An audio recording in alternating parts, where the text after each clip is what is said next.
ડીસા નગરપાલિકામાં પૂર્વ સદસ્ય અને ચીફ ઓફિસર વચ્ચે સર્જાયેલી તકરારના પગલે પાલિકાના કર્મચારીઓ હડતાળ ઉપર ઉતરી કચેરીને કરી તાળાબંધી.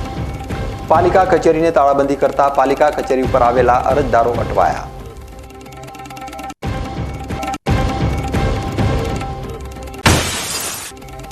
બનાસકાંઠા જિલ્લામાં દશામાના વ્રતનું ધામધૂમપૂર્વક થયું સમાપન.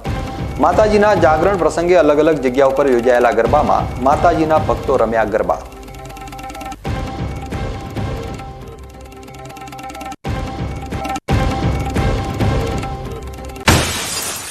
પાલનપુરમાં ટ્રાફિકની સમસ્યાના નિવારણ માટે મંજૂર થયેલા બાયપાસને લઈ કોંગ્રેસ આંદોલનના મૂડમાં.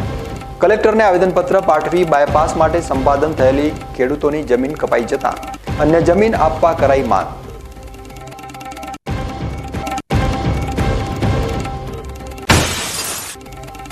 દેશની આન બાન અને શાન સમાન તિરંગાનું સન્માન જાળવવા માટે ભારતીય બંધારણમાં શું છે જોગવાઈ અને તિરંગાનું અપમાન થતાં શું થઈ શકે છે કાર્યવાહી, તેના ઉપર જુઓ અમારો વિશેષ અહેવાલ.